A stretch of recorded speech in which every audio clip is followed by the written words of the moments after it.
여러분, 혹시 가족이라는 이름 아래 당신의 희생을 당연하게 여기는 사람들 때문에 남몰래 가슴을 치며 울어본 적이 있으신가요? 우리는 어려서부터 귀에 못이 박히도록 듣습니다. 가족은 사랑이고, 가족은 헌신이며, 피는 물보다 진하다는 말을 말이죠. 하지만 현실은 늘 그렇게 아름답지만은 않습니다. 오히려 가장 가까운 사이라는 이유로 가장 잔인하게 서로의 마음에 생채기를 내고 가장 뻔뻔하게 서로의 삶을 갉아먹기도 합니다. 특히나 나이가 들고 은퇴를 하고 삶의 황혼기에 접어들었을 때 자식이나 형제에게 모든 것을 내어주고 빈 껍데기만 남은 채 비참한 노후를 보내는 분들을 우리는 주변에서 너무나 흔하게 목격합니다. 그분들이 사랑이 부족해서 그랬을까요? 아닙니다. 그분들이 어리석어서 그랬을까요? 아닙니다. 그분들은 너무나 착했고 너무나 믿었기 때문입니다. 하지만 착한 것과 지혜로운 것은 다릅니다. 세상을 가장 냉철하고 날카로운 시선으로 바라보았던 철학자 쇼펜하우어는 말합니다. 인간은 본질적으로 이기적인 존재이며 타인은 설령 그것이 가족이라 할지라도 나의 고통을 대신 짊어져 주지 않는다고 말이죠. 그는 인간관계를 고슴도치의 딜레마에 비유하며 적당한 거리를 두지 않으면 서로의 가시에 찔려 피를 흘릴 수밖에 없다고 경고했습니다. 진짜 똑똑한 사람은, 진정으로 지혜로운 사람은 가족에게 무조건적으로 베풀지 않습니다. 그것은 비정함이 아니라 나와 가족 모두를 지키기 위한 가장 현실적이고 냉정한 지혜입니다. 오늘 우리는 쇼펜하우어의 철학을 빌려 가족관계에서 반드시 지켜야 할 4가지 원칙을 이야기해 보려 합니다. 이 4가지 원칙을 통해 우리는 착한 사람 콤플렉스에서 벗어나 진정으로 자유롭고 주체적인 삶을 되찾게 될 것입니다. 첫째, 자신의 생존을 위한 최후의 보루는 절대 내어주지 않는 원칙입니다. 둘째, 예의라는 이름의 거리를 확보하여 서로를 찌르지 않는 원칙입니다. 셋째, 타인의 짐을 대신 짊어짐으로써 그를 나약하게 만들지 않는 원칙입니다. 넷째, 고독을 즐길 줄 아는 힘을 길러 관계에 휘둘리지 않는 원칙입니다. 본격적인 이야기에 앞서 짧은 일화 하나를 들려드리겠습니다. 평생을 근면하게 일해 작은 건물을 하나 장만한 박철수 씨가 있었습니다. 그는 자식들이 결혼할 때 집을 해주고 사업을 한다고 할 때 담보를 서주며 자신의 노후 자금까지 털어 자식들을 지원했습니다. 어차피 나중에 물려줄 거 지금 줘서 자식들 기펴고 살게 해주자. 그는 그렇게 생각했습니다. 자식들은 고마워했을까요? 처음에는 고마워했습니다. 하지만 시간이 지날수록 그 지원은 당연한 권리가 되었습니다. 사업이 어려워지자 아들은 아버지를 원망했고 며느리는 시댁 발길을 끊었으며 박철수 씨는 병원비조차 없어 자식들의 눈치를 보는 신세가 되었습니다. 그가 병상에 누워 흘린 눈물은 자식에 대한 배신감이었을까요? 아니면 자신의 어리석음에 대한 회한이었을까요? 이 슬픈 이야기가 남의 일처럼 느껴지시나요? 쇼펜하우어는 이 비극의 원인을 정확하게 꿰뚫어 보고 있습니다. 지금부터 그 차가운 진실을 하나씩 파헤쳐 보겠습니다. 첫 번째 원칙은 자신의 생존을 위한 최후의 보루는 절대 내어주지 않는다입니다.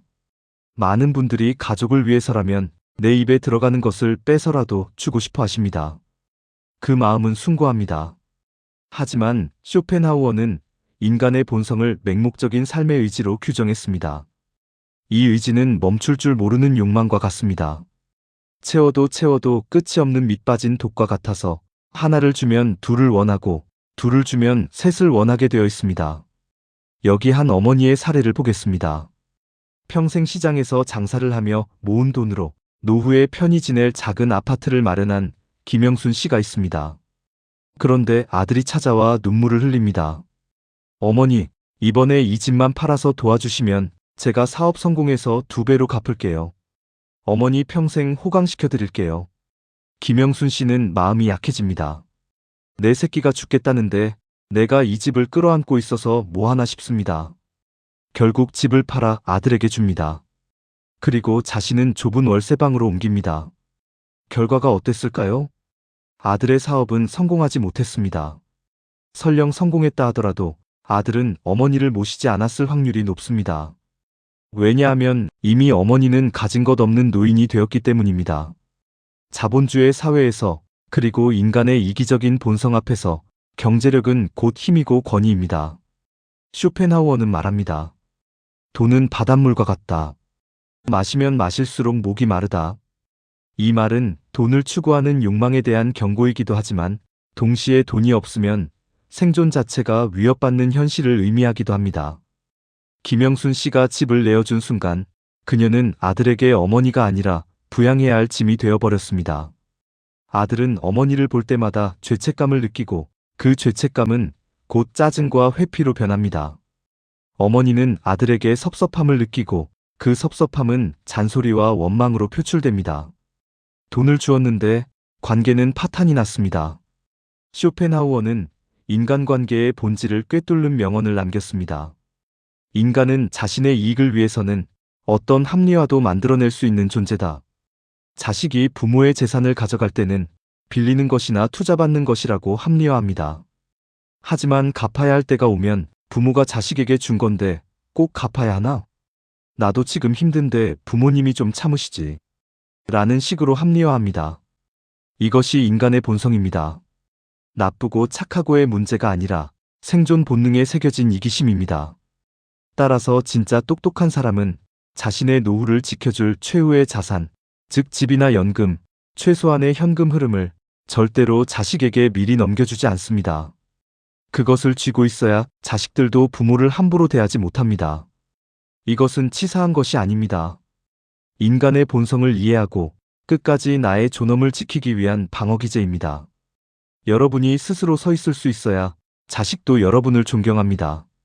여러분이 무너지면 자식에게 여러분은 그저 무거운 짐일 뿐입니다. 사랑한다는 이유로 여러분의 생명줄까지 내어주지 마십시오. 그것은 자식을 불효자로 만드는 가장 빠른 길입니다. 두 번째 원칙은 예의라는 이름의 거리를 확보하여 서로를 찌르지 않는다입니다. 우리는 흔히 가족끼리는 비밀이 없어야 하고 허물도 없어야 한다고 생각합니다. 하지만 쇼펜하우어의 생각은 다릅니다. 그 유명한 고슴도치 우화가 여기서 등장합니다. 추운 겨울날 고슴도치들이 추위를 피하기 위해 서로에게 다가갑니다. 하지만 너무 가까이 다가가자 서로의 가시에 찔려 아픔을 느낍니다. 놀라서 떨어지면 다시 춥고 다가가면 다시 아픕니다. 이 과정을 반복한 끝에 고슴도치들은 서로의 체온은 느끼면서도 가시에는 찔리지 않는 적당한 거리를 발견하게 됩니다. 쇼펜하우어는 말했습니다. 이 적당한 거리를 인간 사회에서는 예의라고 부른다. 가족이라고 해서 이 거리를 무시하면 안 됩니다. 오히려 가족이기에 더욱 이 거리가 필요합니다. 그런데 우리는 가족이라는 이유로 너무 쉽게 선을 넘습니다. 예를 들어보겠습니다. 명절에 모인 친척들이 취업 준비를 하는 조카에게 묻습니다. 너 언제 취직할 거니? 옆집 철수는 대기업 들어갔다더라. 결혼 안 한 자식에게 부모가 말합니다. 너는 대체 언제 결혼해서 애 낳을래? 내가 눈 감기 전에 손주 한번 안아보겠냐? 이런 말들은 관심이라는 포장지에 쌓여 있지만 사실은 상대방의 마음에 깊은 상처를 내는 날카로운 가시입니다. 또 다른 예를 볼까요? 형제간에 돈을 빌려달라고 합니다. 우리 사이에 차용증이 뭐가 필요해?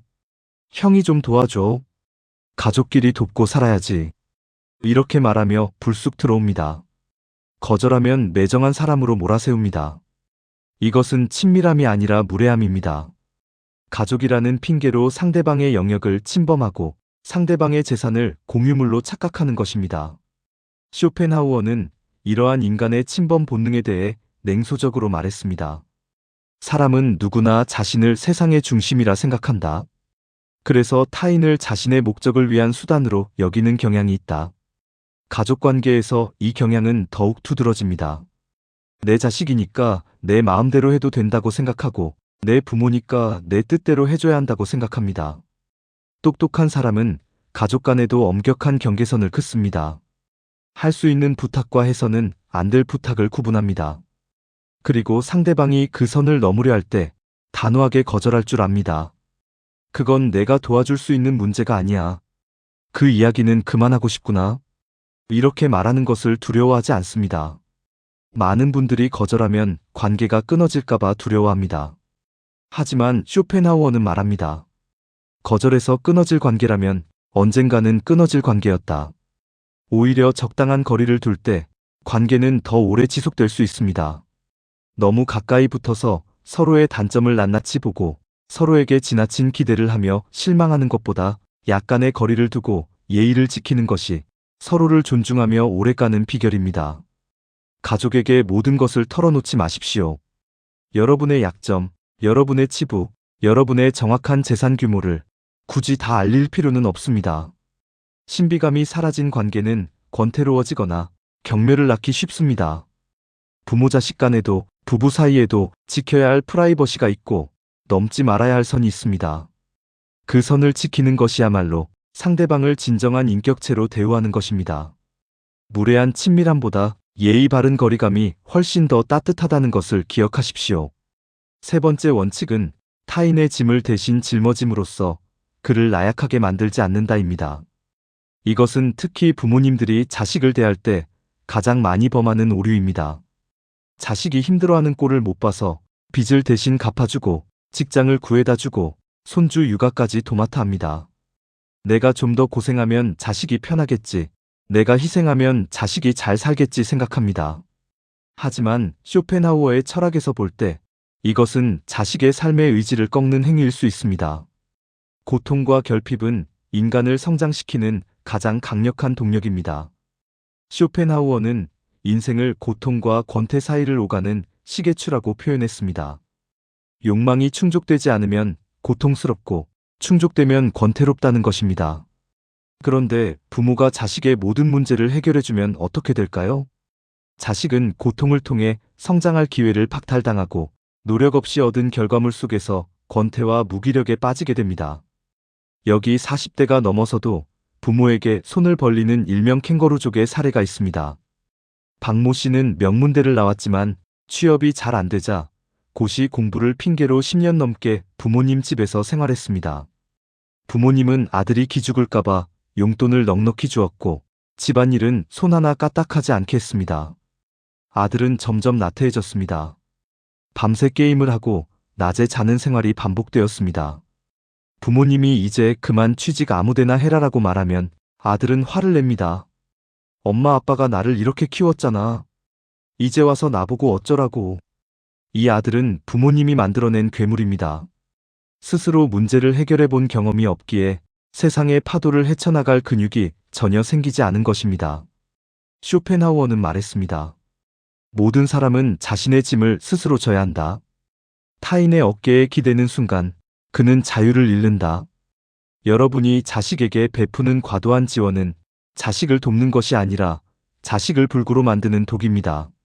물고기를 잡아주는 것이 아니라 물고기 잡는 법을 가르쳐야 한다는 탈무드의 격언과도 일맥상통하지만 쇼펜하우어는 좀 더 냉소적으로 접근합니다. 인간은 배가 부르면 오만해지고 배가 고파야 겸손해진다는 것입니다. 자식이 경제적인 위기를 겪고 있나요? 죽을 만큼 위급한 상황이 아니라면 스스로 해결하도록 지켜보셔야 합니다. 그 과정에서 겪는 실패와 좌절이 자식을 단단하게 만듭니다. 자식이 결혼 생활에서 갈등을 겪고 있나요? 끼어들어서 해결해 주려 하지 마십시오. 그들 부부가 스스로 싸우고 화해하며 답을 찾아야 합니다. 여러분이 해결사가 되어주는 순간 자식은 평생 어린아이로 남습니다. 진짜 똑똑한 사람은 가족이 스스로 일어설 수 있는 힘을 믿고 기다려줍니다. 도움이 필요하다고 할 때 최소한의 조언이나 다시 일어설 수 있는 아주 작은 발판 정도만 제공할 뿐 문제를 통째로 떠안지 않습니다. 그것은 냉정이 아닙니다. 상대방을 독립된 인격체로 존중하는 가장 높은 차원의 사랑입니다. 나는 너를 믿는다. 네가 스스로 해결할 수 있을 거라고 믿는다. 이 믿음을 보여주는 것이 돈 봉투를 쥐어주는 것보다 훨씬 더 위대한 유산입니다. 자식에게 가난을 물려주지 않기 위해 노력하는 것보다 더 중요한 것은 자식에게 정신적 자립을 물려주는 것입니다.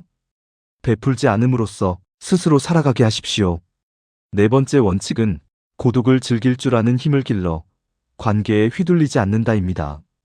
많은 사람들이 가족에게 집착하고 베푸는 근본적인 이유는 무엇일까요? 바로 외로움 때문입니다. 나중에 내가 늙고 병들었을 때 가족밖에 없으니까 지금 잘해줘야 나중에 대접받겠지 하는 불안감이 깔려 있습니다. 혼자 남겨지는 것에 대한 공포가 부당한 요구를 거절하지 못하게 만들고 지나친 희생을 하게 만듭니다. 하지만 쇼펜하우어는 고독이야말로 비범한 인간이 누릴 수 있는 최고의 특권이라고 말했습니다. 그는 이렇게 말합니다. 인간은 혼자 있을 때만 온전히 그 자신일 수 있다. 그러므로 고독을 사랑하지 않는 자는 자유를 사랑하지 않는 자다. 범인들은 외로움을 견디지 못해 끊임없이 타인과 어울리려 하고 무리 속에 섞이려 합니다. 그 과정에서 자신의 개성을 잃고 남들의 시선에 맞춰 살아가며 가족이라는 굴레에 얽매여 고통받습니다. 하지만 지혜로운 사람은 내면의 풍요로움을 가지고 있습니다. 혼자 책을 읽고 사색하고 예술을 즐기며 자신만의 세계를 구축합니다. 이런 사람은 타인에게 설령 그것이 가족이라 할지라도 정서적으로 의존하지 않습니다. 자식이 전화를 자주 안 해도 서운하지 않습니다. 나는 나만의 즐거움이 있으니까요. 배우자가 내 마음을 몰라줘도 크게 상처받지 않습니다. 어차피 타인은 나를 완벽하게 이해할 수 없다는 것을 아니까요. 어느 은퇴한 노신사의 이야기를 해드리겠습니다. 그는 은퇴 후 자식들에게 의존하지 않기로 결심했습니다. 대신 젊은 시절부터 좋아했던 목공일을 다시 시작했습니다. 작은 공방에서 하루 종일 나무를 깎고 가구를 만들었습니다. 주말에는 도서관에 가서 철학책을 읽었습니다. 자식들이 찾아오면 반갑게 맞이하지만 오지 않는다고 해서 전화해서 보채지 않았습니다. 오히려 자식들이 아버지는 항상 바쁘고 즐거워 보이셔서 좋아요라며 존경심을 표했습니다. 그는 자식에게 돈을 주는 대신 자신이 만든 가구를 선물했고 인생의 지혜를 나누어 주었습니다. 그는 고독했지만 결코 외롭지 않았습니다. 그의 내면은 꽉 차 있었기 때문입니다. 쇼펜하우어는 말합니다. 내면이 빈곤한 자들이 외면의 화려함과 인간관계의 숫자에 집착한다. 가족관계가 힘들고 고통스럽다면 한번 돌아보십시오. 내가 너무 그들에게 의존하고 있는 것은 아닌지, 내 행복의 열쇠를 그들에게 맡겨두고 있는 것은 아닌지 말입니다. 내가 바로 서지 않으면 어떤 관계도 건강할 수 없습니다. 스스로 행복할 줄 아는 사람은 가족에게 바라는 것이 없습니다. 바라는 것이 없기에 베풀 때도 계산하지 않고 베풀지 않을 때도 미안해하지 않습니다. 그저 나의 여유분 안에서 나의 기쁨을 위해 베풀 뿐입니다. 이것이 진정한 자유입니다. 여러분이 혼자서도 충분히 행복한 사람이 될 때 비로소 가족과의 관계도 짐이 아닌 휴식이 될 수 있습니다. 고독을 두려워하지 마십시오. 고독은 여러분을 단단하게 만드는 용광로입니다. 그 속에서 여러분 자신을 발견하고 스스로를 사랑하게 될 때 여러분은 가족에게 집착하지 않고도 진짜 어른으로서의 위엄을 갖추게 될 것입니다. 여러분, 지금까지 쇼펜하우어의 철학을 바탕으로 가족관계에서 지혜롭게 대처하는 4가지 원칙을 살펴보았습니다. 다시 한번 정리해 볼까요? 첫째, 당신의 생존과 존엄을 지킬 마지막 재산은 끝까지 쥐고 있으십시오. 그것은 당신을 지키는 방패입니다. 둘째, 가족일수록 예의 있는 거리를 유지하십시오. 너무 가까이 다가가면 가시에 찔릴 수밖에 없습니다. 셋째, 자식의 짐을 대신 져주지 마십시오. 스스로 고난을 극복할 때 자식은 비로소 어른이 됩니다. 넷째, 고독을 즐기는 힘을 기르십시오. 내면이 꽉 찬 사람은 관계에 구걸하지 않습니다. 어쩌면 오늘 이야기가 조금은 차갑고 비정하게 들렸을지도 모릅니다. 가족끼리 어떻게 그럴 수 있어? 라고 반문하실 수도 있습니다. 하지만 쇼펜하우어의 이 말을 기억해 주십시오. 건강한 거지가 병든 왕보다 행복하다. 이 말은 단순히 육체의 건강만을 의미하지 않습니다. 병든 관계 속에서 왕처럼 군림하거나 희생하는 것보다 조금은 외롭더라도 건강한 정신으로 홀로 서는 것이 훨씬 더 행복하다는 뜻으로 해석할 수 있습니다. 우리는 모두 각자의 인생이라는 무대에서 홀로 태어나 홀로 떠나는 주인공들입니다. 가족은 그 긴 여정에서 우연히 만난 가장 가까운 동반자일 뿐 나의 전부는 아닙니다. 동반자에게 너무 많은 짐을 지우지도 말고 동반자의 짐을 내가 다 떠안고 쓰러지지도 마십시오. 서로 나란히 걷되 각자의 두 발로 굳건히 서서 걸어가는 것. 그것이 쇼펜하우어가 우리에게 전하는 진정한 가족 사랑의 방식이 아닐까요? 오늘 밤은 가족 걱정은 잠시 내려놓고 오로지 나 자신만을 위한 시간을 가져보시길 바랍니다. 따뜻한 차 한 잔을 마시며 내 마음의 소리에 귀 기울여 보세요. 내가 진짜 원하는 것은 무엇인지, 나는 지금 괜찮은지 스스로에게 물어봐 주세요. 당신은 누군가의 부모, 누군가의 자식이기 이전에 그 자체로 존중받아야 할 귀한 존재입니다. 당신의 희생이 없어도 세상은, 그리고 가족은 잘 돌아갑니다. 그러니 이제 당신 자신에게 조금 더 베푸세요.